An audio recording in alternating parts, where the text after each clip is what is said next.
Namo Buddhaya. Salam sejahtera, penuh bahagia, pemirsa Dharma TV dimanapun Anda berada.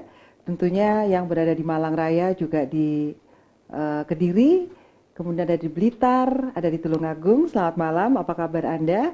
Tentunya saya berharap Anda dalam kondisi sehat pada saat hari ini. Baik, saya Satna Dewi akan menemani Anda seperti biasa di hari Selasa, malam Rabu, dalam acara yang sudah kita tunggu-tunggu, yaitu Minutes Your Mind. Baik, pemirsa Dharma TV, pada malam hari ini kita akan membahas sebuah tema yang tentunya sedang marak pada saat ini, yaitu tentang bencana. Bencana adalah cobaan atau karma. Nah, ini kalau menurut terminologi Buddhis bagaimana ini? Karena kita seringkali mengatakan bahwa ini adalah cobaan dari Allah, cobaan dari Allah. Baik, kita akan berbincang-bincang dengan seorang narasumber kita yang pasti Anda sudah kenal, yaitu Bhikkhu Dhamma Wicayo Mahathera. Namo Buddhaya. Iya, namo Bante. Buddhaya. Apa kabar, Ya, Bante? semoga semua makhluk berbahagia, karena kita bahagia, semua juga ikut berbahagia. Ya, amin katanya. Setuju. Iya, Bante. Bante, ini kita baru-baru ini ada bencana seperti gempa yang sungguh luar biasa yang menyebabkan kehebohan, terutama di daerah-daerah Aceh ya, Bante ya. Nah, ini sebenarnya bagaimana sih kok bencana ini bisa muncul? Dan apakah itu karena ulah manusia atau memang sesuatu yang alamiah? Sesungguhnya kalau kita perhatikan, Sang Buddha ini memang luar biasa. 2600 tahun yang lalu sudah menjelaskan bahwa gempa bumi itu bisa terjadi, tsunami bisa terjadi, angin apapun juga bisa terjadi. Ini adalah terjadinya karena adanya kurang keseimbangan di antara 4 unsur. Unsur padat yang ada di bumi kita, unsur cair, unsur panas, udara. Ini ketika ketidakseimbangan terjadi, barulah terjadinya gempa itu secara alami itu. Jadi dengan demikian kalau kita perhatikan, saya pikir ilmu pengetahuan sesungguhnya bisa membuat gempa. Misalkan mereka membuat bom di bawah, bom atom yang dicoba di tanah, diledakkan. Ini akan membuat gempa akan terasa di mana-mana terjadi. Nah, Demikian juga kita memahami bahwa bumi ini ada magnet. Tetapi kalau kita memahami ilmu magnet, jadi ada sesuatu yang di angkasa ini dibuat, magnetnya itu dirubah sedemikian rupa, ini akan terjadi perubahan. Jadi sekarang manusia bisa membuat gempa itu sendiri secara ilmu pengetahuan, tetapi juga gempa itu, musibah itu juga bisa diciptakan oleh pikiran. Baik pikiran dari manusia maupun kekuatan pikiran dari makhluk-makhluk halus. Karena makhluk halus itu juga ada yang negatif thinking, dia punya ingin menghancurkan, ingin merusak sesuatu, bisa dia gerakkan. Timbullah gempa itu, timbullah musibah itu karena kekuatan pikiran itu. Tetapi kalau kekuatan para dewa pun juga bisa menggerakkan itu. Karena mereka ya makhluk-makhluk yang di alam atas kita ini, kekuatan pikirannya luar biasa. Tetapi mereka yang sudah di alam bahagia mengerti, tidak mungkin dia akan melakukan seperti itu. Oh, ini di alam-alam lain ya? Bahkan alam manusia ini, kalau ada orang yang sakti, orang yang mampu menguasai unsur padat, unsur cair, unsur udara, dan unsur panas digerakkan dengan kekuatan pikirannya mereka, ini mereka juga bisa membuat gempa. Jadi itulah yang dikatakan bahwa gempa ini kebanyakan secara umum akan menimbulkan musibah, merugikan, membahayakan, membuat penderitaan bagi pihak yang lain. Tetapi gempa yang muncul karena adanya kekuatan Dhamma Niyama, seperti lahirnya seorang calon Buddha, ketika beliau mencapai kebuddhaan, ketika beliau sudah mencapai pencerahan agung, wafat, membabarkan Dhamma yang pertama kali, itu terjadi gempa, tetapi gempanya ini sesungguhnya bukan gempa yang biasa. Gempa ini disebabkan karena banyak ratusan juta para dewa-dewi itu pikirannya tergetarkan. Karena begitu serentak para dewa-dewi itu, para Brahma tergetarkan pikirannya. Seolah-olah kita yang di bumi ini juga merasa ada getaran gempa itu sendiri. Inilah yang dikatakan bahwa kemujizatan ajaran Sang Buddha itu bisa menggetarkan batin dan pikiran para dewa yang di atas kita. Bahkan yang di atas lagi di alam Brahma pun ikut tergetarkan. Karena memang ajaran Sang Buddha itu memang luar biasa karena beliau ini sungguh-sungguh seorang yang sudah tercerahkan, yang memahami dan mengerti kesempurnaan dalam batinnya itu luar biasa dicapai. Ya. Jadi itulah gempa bisa terjadi seperti itu. Ya. Kalau diakibatkan dari karma kelompok misalnya, Bante, mungkin nggak? Bisa juga. Bisa, sangat-sangat bisa, memang itu bisa dikatakan karma kelompok. Karena bahkan ada cerita di Thailand itu, ada 7 biku yang hebat-hebat di Thailand. Itu mereka juga meninggal di dalam pesawat. Tetapi biku ini sudah merasa, sudah tahu juga, sudah menjelaskan kepada mereka, kepada anak buahnya, bahwa sesungguhnya dia itu, ceritanya sama anak buahnya, murid-muridnya, kita ini ada beberapa biku dalam kehidupan lampau. Waktu itu kita sebagai umat awam nakal, melakukan kecil. Di sini kita ambil ini, ambil itu. Ada sarang-sarang burung di pohon, di kotak-kotak. Sering melakukan itu menyebabkan burung itu ya hanya sarang burungnya jatuh, menyebabkan anak itu mati, pecah telurnya.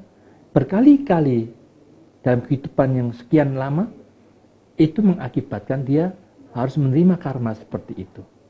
Walaupun dia seorang biku, dia melihat ini ada karmaku, harus dia bayar utang, itulah dia jalannya aja. Jadi itu namanya karma kelompok dari biku-biku yang melakukan seperti itu. Karena kelompok mungkin dari kelompok yang lain juga pernah membunuh orang lain, menyuruh orang lain, menyantet orang dan sebagainya. Siapapun yang pernah melakukan pembunuhan, dia akan menerima akibatnya. Terjadilah kematian secara mendadak dengan musibah, dibunuh orang, disantet orang, akan terjadi, akan mengena orang itu kalau dia punya bibit negatifnya. Ya. Jadi di terminologi Buddha nggak ada yang namanya cobaan dari, nggak tahu cobaan dari mana nih. Nah sekarang kalau kita bicara cobaan, pikir dengan logika, kita mengatakan dia maha tahu. Ya. Kalau maha tahu buat apa masih coba-coba? Kalau masih kita mengatakan dicoba, yang bicara ini merendahkan yang maha tahu itu. Tanpa mereka sadarin, dia merendahkan, menginjak bahwa dia tidak maha tahu. Oh, kamu masih dicoba-coba. Kan dia masih belum tahu. Iya, makanya dicoba ya. Maka dari itulah. Jadi sekali lagi orang yang bijaksana, jangan sekali-sekali mengatakan kamu sedang dicoba. Itu kata-kata yang merendahkan yang maha tahu itu. Jadi kita harus menyingkirkan kelirumologi yang sering terjadi, jangan dipakai. Jadi itu sebenarnya akibat dari karma kita sendiri ya? Lebih baik kita katakan seperti itu. Kalau itu ya? kita katakan itu memang karmaku yang harus demikian. Jangan kita merendahkan yang sesungguhnya beliau yang sangat sempurna, sangat tinggi, sangat hebat, maha segala-galanya. Kenapa disalah-salahkan ya toh? Selalu mencari kambing hitam manusia ini kalau ada ujian dan cobaan. Iya kan Bante? Banyak, bahkan koran aja pernah mengatakan terjadinya tsunami yang dahulu, ya. Tuhan sedang murka.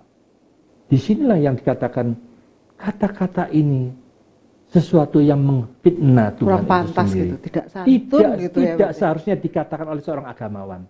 Ya. Yang mengatakan, yang menulis itu adalah orang yang bodohan. Gitu? Karena dia tidak tahu apa-apa loh, tapi sok berani lalu mengfitnah. Tuhan sedang murka. Itu gede tuh di headline di koran itu waktu tahun terjadinya tsunami di Aceh itu. Jadi ini kata-kata ini harus dipikir dulu. Manusia harus pikir apa yang kita tulis, apa yang kita ucapkan benar atau tidak. Kalau tidak benar ya jangan ditulis. Harus berani jujur toh. Iya. Bante, apakah dengan melakukan kebaikan kita bisa terhindar dari bencana, Bante? Kayak 7 biku tadi itu loh, Bante. 7 biku itu kan juga melakukan banyak kebajikan sebenarnya. Ya. Tapi kok juga tidak terhindar dari bencana itu? Maka dari itulah namanya karma itu sesuatu yang adil terjadi pada siapapun juga. Bahkan di zaman Sang Buddha, seorang biku Moggallana yang paling sakti pun, ternyata dia juga harus siap untuk membayar utang. Karena dia tahu juga, sudah berapa kali, sudah 2 kali, dia menghindar. Mau dibunuh dia menghilang, mau dibunuh dia Dia menghindar semua selalu karena dia tahu, tapi dia tanya, kenapa kok mereka itu mau mengejar saya, membunuh saya sih? Ada apa? Oh, dia tahu tuh. Akhirnya dilihat dengan mata batinnya, karma apa yang menyebabkan. Ternyata di dalam kehidupan yang lampau itu, yang sudah lama, sangat lama, dia pernah membunuh orang tuanya sendiri. Akibatnya itu dia melihat, wow, lama sekali di alam neraka, berkali-kali lahir juga dibunuh, mati selalu dibunuh. Dan sekarang ternyata buah karma negatifnya itu belum habis. Akhirnya dia merasa, wah berat sekali ini karmaku yang berat. Tapi saat ini adalah terakhir kali saya harus terima apa adanya. Oke lah, kalau memang harus demikian, aku terima. Jadi dia sebelum mau dibunuh itu dia juga bertekad. Aku bertekad. Saya siap terima karmaku, tetapi sesudah kematianku mereka bunuh, cecel, dipecah-pecah jadi berapa ratus bagian, aku akan menyatukan tubuhku dengan kesaktian, aku akan menghadap Sang Buddha, memberikan hormat, permisi sama Sang Buddha. Akhirnya terjadilah itu dibunuh, sehingga dengan kesaktiannya dia menyatukan tubuhnya tubuh lagi, fisik terbang lagi menghadap Sang Buddha, memberikan hormat, terbang ke angkasa, membakar diri. Itulah yang dilakukan oleh Bante Moggallana. Walaupun dia itu orang yang paling sakti di zaman Sang Buddha, yang hebat, bisa ngajak ke surga, ke neraka, punya kesaktian, menguasai semua elemen apapun juga. Jadi hitung-hitung kesaktian di zaman Sang Buddha itu luar biasa. Tidak ada satupun yang bisa melawan kesaktian saat itu. Sekarang nggak ada, Bante? Sekarang ada, tapi ya tidak terlalu dipamer-pamerkan. Oh, tidak dipamerkan. Bisa ngajak-ngajak itu tadi ke surga, ke neraka, tur gitu loh, Bante. Ya, itu yang menjadi beratnya itu kalau sudah ke surga, mereka merasa enak, senang. Iya, enak. Terus nggak Bante balik, oh aku nggak gelem balik. Payah nanti, Bante yang dituntut nanti. Bante ini gara-gara mereka naik ke surga tapi nggak mau balik, siapa yang tanggung jawab? Kan payah nanti. Iya, Bante. Jika semua orang selalu melakukan kebajikan, apakah tidak ada bencana di dunia ini? Tapi tolong Bante jangan dijawab dulu, karena pemirsa kita akan kembali setelah yang satu ini. Jangan kemana-mana.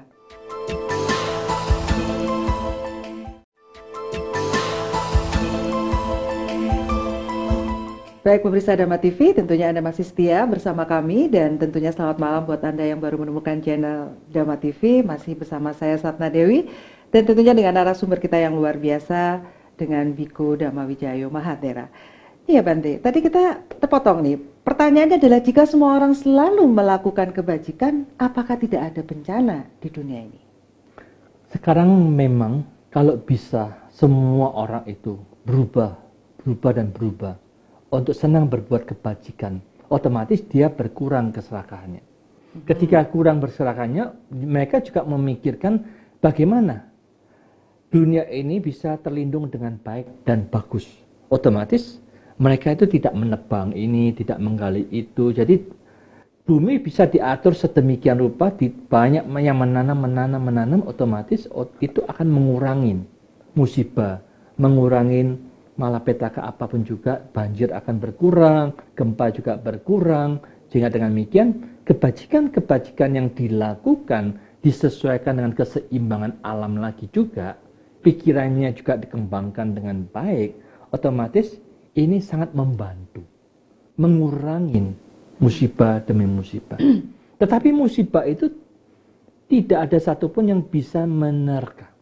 Karena kan masing-masing itu disesuai dengan gelombang karmanya. Yeah. Kita kan juga tidak tahu kehidupan yang lampau itu kita gimana. Tiap-tiap orang itu gimana. Jadi dengan demikian memang lebih baik kita sebagai manusia itu jangan sembrono. Jangan seenak dewi sesuka-suka kita. Aku percaya sama karma. Aku percaya semuanya yang tentukan Tuhan. Lama aku tidak diambil, tidak akan mati. Itu sembrono. Jadi kita sebagai manusia tetap harus hati-hati. Kapanpun, setiap saat musibah, malapetaka itu bisa terjadi. Ya, karena kan banyak juga orang yang enak sedang berdiri di kolam, duduk-duduk berjalan, tahu-tahu ada meteor dari atas. Langsung kena dadanya, tembus. Give up. Siapa yang menyangka ada meteor bisa jatuh mengenai badannya?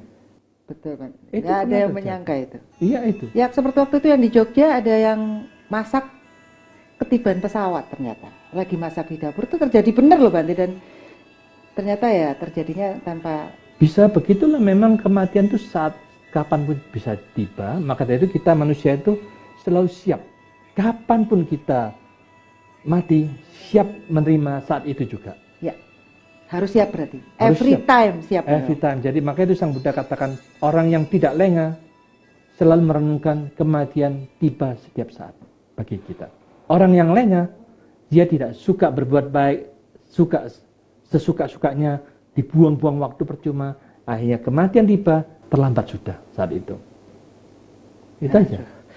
Ya. Terus bagaimana Bante jika kita sikap kita jika kita melihat orang yang terkena bencana nih Bante? Ya, kesatu, kita ini memang harus berusaha bagaimana bisa membantu, menolong mereka semampu yang kita bisa.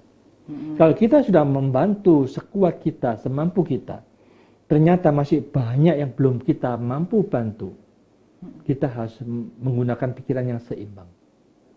Seimbang dengan arti kata menyadarin tiap-tiap orang mereka punya karmanya masing-masing, didukung oleh karmanya masing-masing, dilindungi oleh karmanya masing-masing, berbuah karena karmanya masing-masing. Kita harus menjaga keseimbangan batin kita dengan sebaik-baiknya. Memahami hukum karma seperti ini, kita tidak mampu menolong semuanya. Yang kita mampu, yang kita tolong, tiap-tiap orang mampu menolong 10, ada 100 orang ya lumayan, 1000 orang tertolong. Kalau terjadi saat itu langsung jutaan orang, ya kita mampunya 100.000 ya sudahlah, kemampuan kita segitu. Tidak mungkin kita akan mampu menolong jutaan orang itu yang lainnya. Maka dari itu, kita sudah berjuang, berusaha dengan cinta kasih. Ketika cinta kasih ini ternyata masih banyak yang menderita, kita harus menggunakan keseimbangan batin. Ya, keseimbangan itu bukan kehambaran ya Bante. Hambar nggak sih Bante di keseimbangan itu? Keseimbangan itu istilahnya dingin gitu loh kesannya, enggak ya Bante? Masing-masing untuk dipahamin bahwa keseimbangan bisa terjadi kalau kita memahami dia menanam apa dahulunya. Itulah yang buahnya sekarang. Kalau dia menanam positif, pasti positif yang mereka dapatkan. Karena dia pernah menanam yang negatif, sekarang saatnya mereka membayar utang. Ya. Untuk menerima keadaan yang negatif seperti itu. Tapi kalau kita pun bisa menolong, mampu menolong, itu berarti kita menanam biji kebajikan. Bibit kebajikan yang bisa menyenangkan, membahagiakan berapa puluh orang itu. Ya. Kalau mampu toh. Ya. Kan lebih bagus begitu, manusia itu harus punya cinta kasih. Bagaimana bisa menyenangkan dan membahagiakan pihak yang bisa kita beri bantuan pada saat itu. Itu namanya cinta kasih, langsung dipraktekkan. Duduk cuma ngomong tok cinta kasih, tapi tidak pernah mempraktekkan. Karena banyak mereka itu cinta kasih membantu, dapat duit, tapi duitnya nggak dibantukan, diambil sendiri. Waduh, itu karmanya gimana itu Bante? Lah ya itulah, jadi sekarang begini, kalau dia satu orang, tetapi itu dananya sesungguhnya untuk 70.000 orang, berarti dia melakukan kejahatan untuk 70.000 orang menderita gara-gara dirinya. Kasus Raskin Bante, Raskin yang diselewengkan itu kan, aduh kok nggak paham sekali mereka. Ya itulah, maka dari itu karena dia punya cara pikiran yang salah.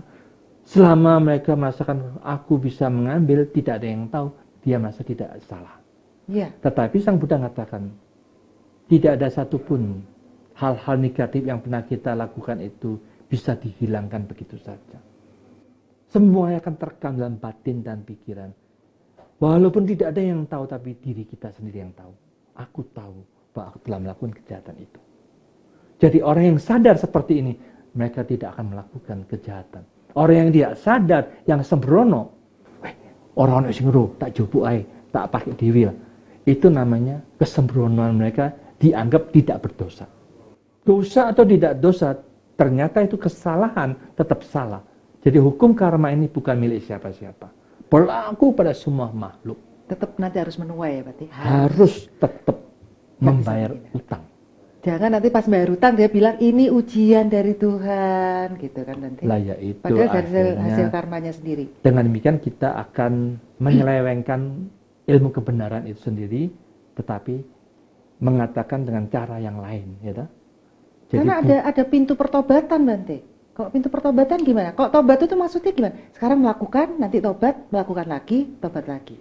Itu namanya bukan tobat. Itu namanya coba-coba mau tobat tapi gagal terus. Nah, itulah. Gagal ya? Maksudnya itu orang yang tegas, jelas, tegas, dan mantap berusaha untuk memperbaiki diri. Ya. Memperbaiki diri itu ada sesuatu sarana yang paling bagus karena dia memahami. Kita ini manusia ini sudah mengumpulkan karma baik dan karma buruk. Karma baik itu bagikan air, karma buruk itu bagikan garam. Kalau kita banyak garam, banyak negatifnya. Kalau kita minum, kita tidak segar, tidak enak. Wasit, Tetapi mulai sekarang marilah kita bareng-bareng bersama, jangan masukkan garam lagi. Airnya itu kita pindahkan ke galon nanti sudah penuh, pindahkan lagi ke kolam renang. Terus sedemikian rupa, sama sekali tidak pernah mengisi garam.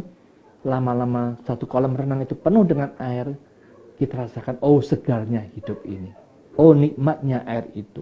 Jadi dengan demikian, itulah namanya pertobatan yang jelas sesuai dengan hukum akibat, sebab akibat karma kita. Jadi dengan demikian kalau kita mengatakan kita ngisi garam, pokoknya bisa hilang, kita dibohongin. Kalau kita percaya kita sudah tobat, sudah dihilangkan, sudah dihapus dosa kita, tanya dalam diri kita, masih ingat enggak dalam memori kita? Kalau masih ada dalam memori, masih dalam pola pikir kita masih ada dalam ingatan kita. Ingatan ini yang kita bawa. Ya. Bukan upacara formalitas, aku sudah bertobat, hilang dosaku. Bohong. Kalau masih ingat, berarti dosa masih terbawa. Itulah yang harus diingat baik-baik. Ya, terekam itu ya Bante ya. Tidak ada satupun yang bisa membohongin lah. Walaupun dia pandai bicara apapun, tetap salah. Jahat. Tidak ada yang mampu menghilangkan kesalahan itu. Ya, Bante, bagaimana mengatur pikiran supaya kita tetap tabah, Bante? Yaitu ketabahan itu, kita sering merenungkan. Merenungkan kita lahir karena karma kita. Didukung oleh karma kita, berbuah karena karma kita. Semuanya membawa karmanya masing-masing sebagai warisan harta karunnya. Ini akan membuat kita kokoh, mantap, kuat, karena memang bibitku sendirilah yang membuahkan kondisi yang seperti itu. Mungkin ada parita, Bante, yang bisa untuk kita baca agar terhindar dari bencana. Ada, Bante? Sesungguhnya parita ini, Brahma Wihara itu sering diucapkan, itu kan kita mengharapkan ahang sukito homi, niduku homi, awero homi, abhiya paja homi. Semoga aku berbahagia, bebas dari penderitaan, bebas dari malapetaka, bebas dari penyakit. Semoga semua berbahagia, semoga semua bebas dari penyakit, bebas dari kebencian. Jadi berulang-ulang seperti itu, semoga aku bisa menjaga kebahagiaanku sendiri, semoga aku bisa melindungi kebahagiaanku sendiri. Jadi terus menerus ya, afirmasi terus menerus. Ya, dibangkitkan berulang-ulang tiap pagi malam, pikirannya selalu mengerti, memahami. Tetapi ketika terjadi sesuatu ya kita, oh ya inilah karmaku. Kama saka, kama dayada, kama yoni, kama bandu, kama pati sarano. Semua berhubungan dengan karma kita. Ya. Dia telah berbuah seperti itu adanya. Bante, apakah dampak-dampak yang didapat seseorang jika seseorang terkena bencana? Tapi jangan dijawab dulu, Bante. Baik pemirsa, jangan kemana-mana karena kami akan kembali setelah yang satu ini.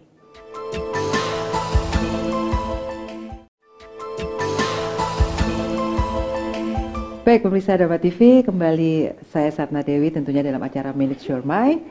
Masih menemani Anda dan tentunya masih di dalam tema bencana, cobaan atau karma. Baik Bante, dampak-dampak apakah yang didapat seseorang jika terkena bencana nih Bante? Ini kemarin kan, satu contoh nih kayak kemarin habis tsunami nih di Aceh. Gempa lagi nih Bante, waduh betapa trauma-trauma yang ada itu, aduh saya nggak bisa bayangin ya karena luar biasa sekali itu. Bagaimana Bante, dampak-dampak apakah yang didapat seseorang jika sering terkena bencana? Ya otomatis trauma demi trauma itu selalu terjadi, rasa takut dan khawatir. Berulang-ulang terjadi seperti ini tanpa adanya mindset yang benar, mereka akan selalu takut dan khawatir.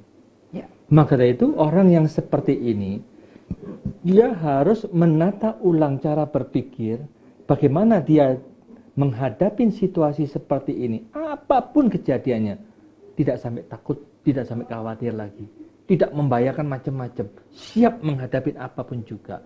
Maka dari itu inilah yang namanya harus sering merenungkan kenyataan di dalam kewajaran apa yang sudah terjadi. Jangan dibayangkan yang dulu-dulu pernah gini-gini, belum terjadi, ini sudah dibayangkan. Ya. Timbullah ketakutan dan kekhawatiran. Maka itu kita diminta hadapin kenyataan yang ada saat itu juga. Kalau sudah tidak terjadi, ya sudahlah. Jangan dipikirkan ulang. Jadi itulah manajemen di dalam pola pikir itu sangat penting. Bagaimana kita mengatasi situasi kejadian yang seperti itu? Mampukah kita langsung tidak timbul ketakutan dan kekhawatiran? Langsung kita dengan gagah berani, aku hadapin apapun yang terjadi. Tetapi aku harus mencegah diri bagaimana menjauh dari musibah itu, menuju tempat yang lebih tinggi supaya air tidak menerjang kita kalau terjadi tsunami lagi. Hanya itu aja yang kita bisa usahakan semampu yang bisa kita lakukan. Ya. Pikiran hanya diri kita sendiri yang mengaturnya. Bagaimana menghadapi situasi itu. Inilah yang harus dikatakan di dalam menata ulang cara berpikir. Memang tidak ada satu cara yang lebih bagus daripada apa yang diajarkan Sang Buddha.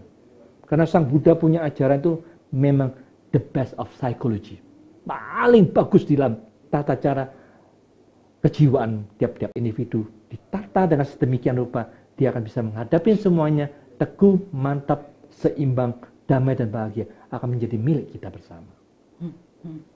Bante, biasanya setelah ada kejadian bencana itu ada yang sampai gila ya Bante. Itu sebenarnya gila ini adalah karma dari masa lampau atau bagaimana Bante? Dia gila itu karena lemahnya kesadaran dia. Karena lemahnya berkali-kali dilemahkan oleh situasi seperti itu, menyebabkan dia tidak mampu mengendalikan pikiran. Pikiran ini tidak mampu dikendalikan karena yang dahulu mereka juga pola pikirnya seperti itu. Lemah dan lemah. Maka itu Sang Buddha mengajar kita, jadilah orang yang kuat, kokoh, teguh, mantap, tak tergoncangkan dalam gelombang pikiran apapun juga. Sehingga konsentrasi, pengendalian dengan baik, usahakan selalu tenang. Itulah menyebabkan mereka tidak akan menjadi gila, mampu menghadapi apapun juga. Jadi perlu latihan. Jadi kalau mereka bisa gila, berarti orang ini memang sudah lemah dari dahulu, sampai sekarang juga lemah dan tidak pernah dilatih. Ketabahannya, kekokohan, kemantapan pikirannya sangat mudah tergoncangkan. Ketika terjadi musibah-musibah seperti ini berkali-kali, hanya tidak mampu mengendalikan, jadilah seperti itu. Mungkin nggak dilatih meditasi kalau sudah gila, Bante? Kalau sudah gila ini sesungguhnya harus dilihat lagi ya. Dia gilanya sampai dalam taraf yang keberapa ya toh? Kalau dia tarafnya masih bisa diatasin, semuanya bisa diperbaiki. Tetapi kalau dia sudah tidak, istilahnya beratnya sudah tingkatan yang keempat, stadium 4, berat sekali. Ya satu-satunya jalan sambil dibantu dengan doa, sambil dibantu dengan obat penenang, dibantu dengan kasih sugesti, dibantu dengan mereka meditasi, latihan, pasti akan mendapatkan kemajuan, tetapi ya tidak 100%. Kan lumayan, tapi ada kemajuan lah, pasti bisa. Ya, Bante, apakah jika seseorang berbuat kejahatan juga bisa disebut bencana, Bante? Ya otomatis kalau kita lihat sekarang ini, bencana itu kan banyak musibah yang terjadi. Mereka bawa bom, diledakkan bomnya kan bencana untuk lingkungan mereka yang di sana itu. Ya, betul sekali.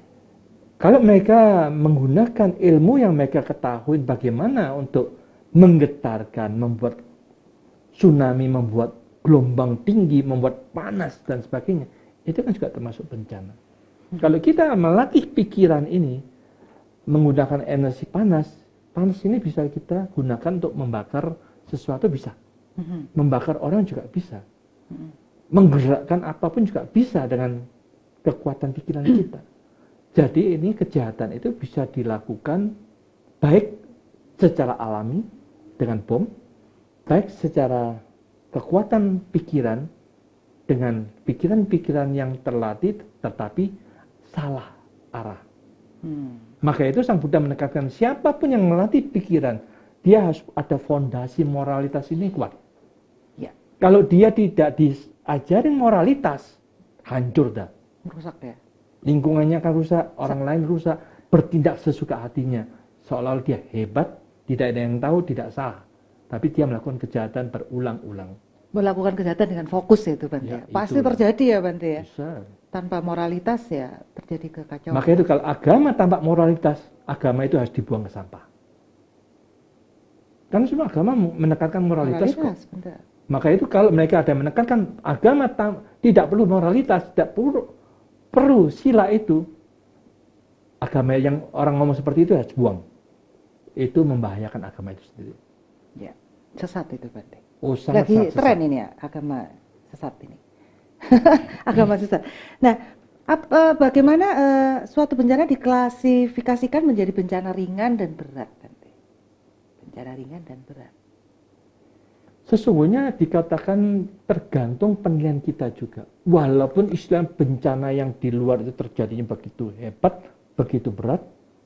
Tetapi kalau penilaian batin kita, apapun yang di luar diri kita ini, kita tidak anggap mereka itu sangat-sangat terlalu berharga. Otomatis kita anggap ringan, enteng, dan tidak ada yang berat. Karena kita lebih menghargai keadaan batin dan pikiran kita. Tetapi kalau kita ini seorang yang materialistis, harta itu sangat penting, keluarga sangat penting, semuanya penting. Kita anggap batin itu tidak ada gunanya, ini kecil nilainya. Itulah mereka, karena penilaian yang salah, membuat mereka menderita yang luar biasa. Maka itu kalau dia pandai, dibalik aja. Yang di luar diri kita itu nilainya kecil. Tetapi ada satu yang berharga, keadaan batin dan pikiran kita. Ini sangat berharga, kita jaga dengan baik-baik. Apapun yang terjadi di luar, kita semua kecil. Kalau cara memandang demikian ini, apapun kejadian yang terjadi, semuanya kita nilai kecil semuanya. Tidak ada sesuatu yang berat. Karena di zaman Sang Buddha juga begitu. Ketika mereka orang yang kaya raya yang sering sumbang sama Sang Buddha, para biku sangha waktu itu, gudang kain sutranya itu yang semua hartanya ada di sana, 3 gudang itu terbakar hangus habis, kan hartanya berarti habis. Tapi saat itu dia tetap aja kokoh, kuat, tidak tergentarkan, tidak tergoyahkan, tetap melayani Sang Buddha, para biku sangha. Tidak mulai, aku sudah berbuat baik kok, masih terbakar ini, masih hancur lagi. Dia tetap aja menjalankan itu. Jadi ketika dia tanya, ya segala sesuatu itu tidak kekal adanya. Lalu beliaunya yang mengalami musibah itu, Bante, masalah yang begini kecil sekali. Walaupun saya terkena musibah begitu besar aja, saya tidak tergoncang. Inilah berarti batinnya dia sudah kokoh, kuat, mengerti bahwa itu adalah saat untuk membayar utang karmanya. Dia siap membayar, batinnya tidak tergoncangkan, tidak nyalakan siapa-siapa. Jadi tidak ada sesuatu kejadian yang memang tidak karena suatu sebab ya Bante ya. Itu akibat dari suatu sebab. Itu harus dipahami. Maka dari itu, manusia yang memahami hukum sebab dan akibat, dia tidak akan menyalahkan siapapun juga. Ya. Bahkan tidak menyalahkan dirinya sendiri. Ya. Tetapi kita bisa menerima kenyataan, sudah terjadi, mau diapain lagi. Terimalah apa adanya, jagalah batin yang lebih berharga ini. Karena Sang Buddha katakan, batin kita itu bagian berlian yang sangat berharga. Jangan gara-gara harta yang 10 miliar membuat kita dikotorin oleh 10 miliar itu. Ya. Apalagi kalau memang kita tidak pernah punya miliar, tidak pernah susah. Lebih enak Itu aja. Lebih sederhana saja ya Bante. Begitulah. Jadi memang kita harus menjaga batin kita ya Bante. Jadi sepertinya kalau kita melihat sebuah masalah atau problema dalam hidup kita atau bencana ini tadi, kita hanya seperti sedang nonton aja gitu ya Bante ya. Wah, lebih baik begitulah, kita ini bagikan sedang adanya sandiwara yang kita tonton, kita hanya tahu dan tahu saja. Ya. Dengan demikian kita tidak ikut nyemplung sebagai aktor atau aktrisnya. Otomatis kita tidak ikut sedih, tidak ikut terlalu senang, tidak ikut terlalu berhura-hura, tetapi tahu saja ini menjaga keseimbangan batin. Cara inilah yang terbaik yang bisa kita lakukan untuk menghadapi problem apapun juga. Ya, Bante, apakah jika kita tabah dalam menghadapi bencana merupakan salah satu karma baik yang kita lakukan? Otomatis, siapapun juga yang bisa menerima musibah apapun juga, batinnya tak tergoncangkan, ini akan menjadi sesuatu kekuatan yang luar biasa. Ya. Maka itu yang sekarang yang menjadi yang penting, kita harus menjaga pikiran kita.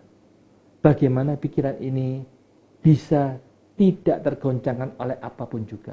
Karena sumber utama memang dari mindset kita, pikiran kita.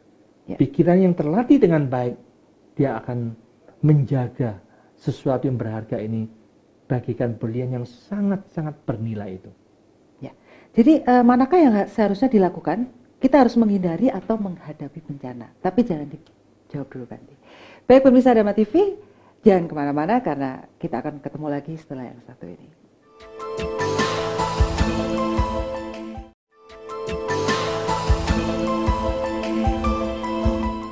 Baik pemirsa Dhamma TV, masih bersama saya Satna Dewi dan tentunya masih di acara Manage Your Mind. Baik, Bante, tadi kita terpotong dengan pertanyaan, manakah yang seharusnya dilakukan? Kita harus menghindari atau menghadapi bencana. Menghindarinya gimana gitu ya? Ya, kalau kita ditanya begitu, otomatis manusia lebih condong, lebih baik menjauh loh dari bencana daripada menghadapin. Siapa yang mau menghadapin? Tetapi kalau kita memang sudah terjun ke dalam masyarakat, inilah yang dikatakan di dalam masyarakat kita ini, ternyata kita ini secara umum terkena bencana. Bencana yang lebih dahsyat lagi. Melalui mata kita, melalui telinga kita, melalui mulut kita. Gejolak, gempa yang terjadi dalam pikiran ini lebih dahsyat. Ya. Selama kita hidup bermasyarakat, banyak serangan-serangan yang melalui mata, telinga, hidung, mulut, dan pikiran ini, itu akan menjadi bencana yang terdahsyat. Melebihin tsunami itu sendiri. Ya.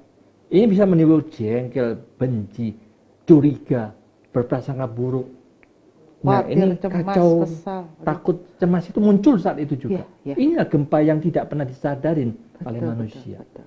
Maka itu kalau kita sudah mengalami seperti ini, bagaimana kita menghadapi situasi seperti itu? Maka itu Sang Buddha sudah mengatakan, marilah kita mulai sekarang bersama-sama untuk belajar, mengenal masing-masing kehidupan kita, untuk bagaimana mengatasi sesuatu yang kita lihat, apa yang muncul dalam pikiran kita. Bagaimana kita mengatasi supaya pikiran ini tidak sampai terhanyut, terbawa oleh apa yang pernah kita lihat itu.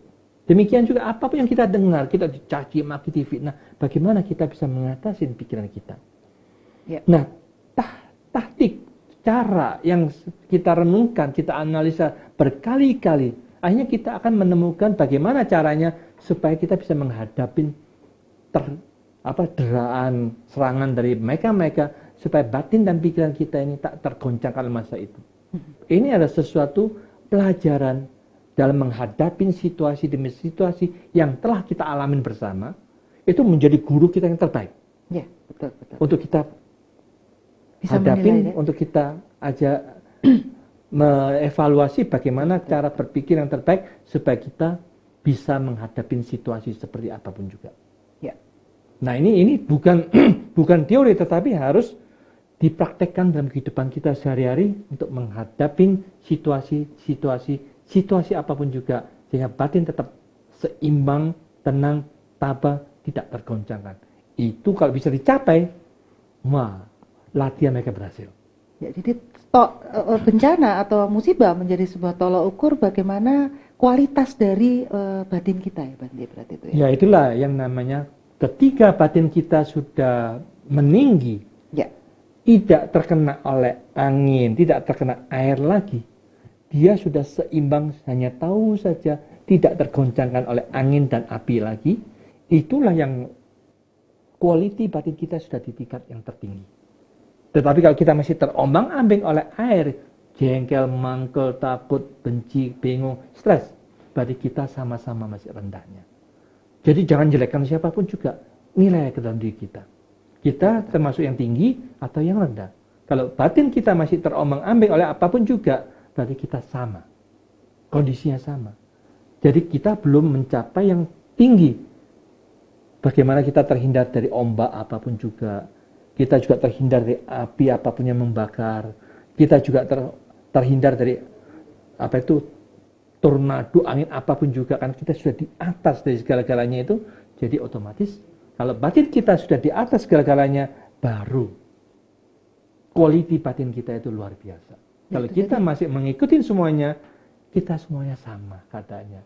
Sama-sama menderitanya. Tidak pernah ada satupun yang mampu menghadapi musibah, masalah apapun juga. Karena kita masih terhanyut mengikuti gelombang dunia ini. Ya, kualitas ketabahan itu apa sama dengan kita juga mencapai kebahagiaan sih Bante? Bahagia itu apa sih sebenarnya? Di mana itu posisinya? Ya itulah, kebahagiaan itu ketika batin kita itu sudah tidak dikotorin oleh apapun juga. Batin kita jernih, bersih, cemerlang, sangat-sangat bersinar, berlian yang telah kita dapatkan. Tetapi kalau kualitas batin kita itu, ketabahan kita itu kacau balau terus, dikotorin terus, tetapi kita tetap tahan. Jadi kita bertahan dahulu untuk menghadapi penderitaan demi penderitaan itu, menerima apa adanya, itulah ketabahan dan ketahanan kita tetap menghadapi semuanya. Tetapi kalau bisa ya diangkatlah, jangan sampai mengikuti gelombang yang membuat kita menderita itu. Sepertinya sangat sempurna ya Bante. Tetapi apakah di dalam bumi ini, di kehidupan yang terkena hukum perubahan ini, apa kita bisa benar-benar semurni itu sih Bante sebenarnya? Apakah kita juga kadang-kadang meleset ya? Kadang-kadang orang udah damai, tenang, golek masalah. Ya, iya kan Bante? Begini ya, kita ini harus memahami semua itu memang harus latihan setahap demi setahap. Tidak ada ujuk-ujuk langsung dapat. Ya. Jadi manusia ini yang latihan setahap demi setahap. Kalau Sang Buddha ini dalam waktu 6 tahun melatih diri 24 jam penuh latihan terus selama 6 tahun. Baru dia menemukan yang titik tampak tergoncangkan. Selalu di atas dari semuanya. Sadar dari semuanya. Tidak terkena angin, api maupun gelombang air. Karena dia sudah paling atas. Gelombangnya mencapai yang tertinggi, otomatis dia akan mencapai itu. Kalau kita sekarang baru cuma notok 10 menit, meditasi 10 menit, 15 menit, mau seperti Sang Buddha, ya aduh. Ya ikutin toh. Kalau dia 6 tahun itu dijalankan selama 24 jam. Setidak-tidaknya kita 8 jam lah. Per hari 8 jam latihan. Ya nanti 20 tahun kemudian baru kita memahami, mengerti keadaan pikiran seperti itu gimana. Ya. Baru cocok toh. Kalau kita hanya ingin tidak mau latihan cuma 8 menit, 10 menit, aku meditasi loh cuma 10 menit. Ya kapan dapatnya? Aduh ya. Tapi yang penting sampai di mana banyaknya latihan kita. Kalau makin banyak latihan, otomatis quality batin kita yang kita harapkan itu bisa seperti apa yang diharapkan oleh Sang Buddha. Ya. Baik, Bante, rupanya waktunya juga sudah sangat terbatas. Mungkin Bante bisa memberikan kesimpulan untuk pembicaraan pada malam hari ini tentang bencana, cobaan, atau karma ini, Bante. Monggo. Para pemirsa Dhamma TV yang berbahagia, memang bencana demi bencana telah kita ketahui dengan jelas dan terang melalui media-media. Sesungguhnya bencana itu terjadi sangat jauh di tempat diri kita. Tetapi kita sudah ketakutan melihat berita-berita yang kita masukkan melalui TV, radio maupun koran. Menyebabkan pikiran kita juga takut dan khawatir. Inilah yang namanya gempa yang lebih dahsyat terjadi dalam diri kita.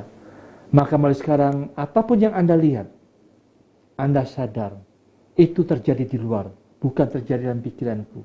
Jangan dimasukkan dalam pikiran kita. Jaga pikiran dengan sebaik-baiknya.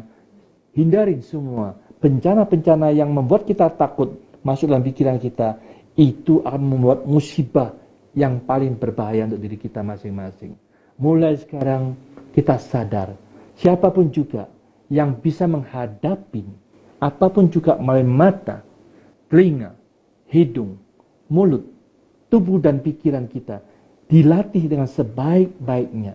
Apapun yang masuk melalui keenam indera ini, jangan menggoncangkan batin dan pikiran kita. Tetapi kalau dia masuk, kita tahu, lepas lagi. Masuk, tahu, lepas lagi. Supaya batin kita tidak dikoncangkan oleh sensasi apapun juga. Lama-kelamaan, kita akan memiliki batin yang kokoh, kuat, tak tergoncangkan oleh kondisi duniawi apapun juga. Disinilah kualiti batin Anda telah Anda tata ulang dengan sebaik-baiknya. Tinggi batin Anda akan meningkat, meningkat dan meningkat. Karena itulah Anda yang percaya akan karma, tergantung aktivitas, cara Anda menggunakan pikiran dalam mengembangkan batin, mengembangkan pikiran Anda dengan sebaik-baiknya. Lama-kelamaan Anda akan mencapai yang tertinggi, sadar di dalam semua fenomena kehidupan apapun juga. Biarkanlah yang di luar berproses apa adanya, tetapi batin Anda tidak tergoncangkan oleh sensasi apapun juga. Disinilah quality demi quality yang akan Anda capai. Hening, damai, jernih, cemerlang akan menjadi milik kita bersama. Semoga hal yang demikian ini bisa kita praktekkan bersama. Damai dan bahagia menjadi milik kita semuanya. Semoga semua makhluk hidup berbahagia. Terima kasih banyak Bante atas penerangannya pada malam hari ini. Baik pemirsa Dharma TV dimanapun Anda berada, bagaimana Anda belajar? Saya juga belajar pada malam hari ini tentang bagaimana pikiran kita sebenarnya bisa menjadi sebuah bencana atau goncangan-goncangan di dalam hidup ini. Jadi mungkin kita berbagi nasihat saja, jangan malas untuk berlatih meditasi juga, mengadakan perenungan juga, sehingga akan didapatkan suatu pemikiran yang benar yang bisa kita dapatkan di dalam kehidupan ini. Baik pemirsa Dharma TV, sayang sekali waktu sudah berakhir. Saya Satna Dewi beserta kru Dharma TV mengucapkan selamat malam dan terima kasih atas perhatian Anda pada malam hari ini. Jangan lupa kata kunci kita adalah mind is not everything, but everything is from mind. So, manage your mind. Sabe, Sata, Bawantu, Sukitata. Semoga semua makhluk hidup berbahagia.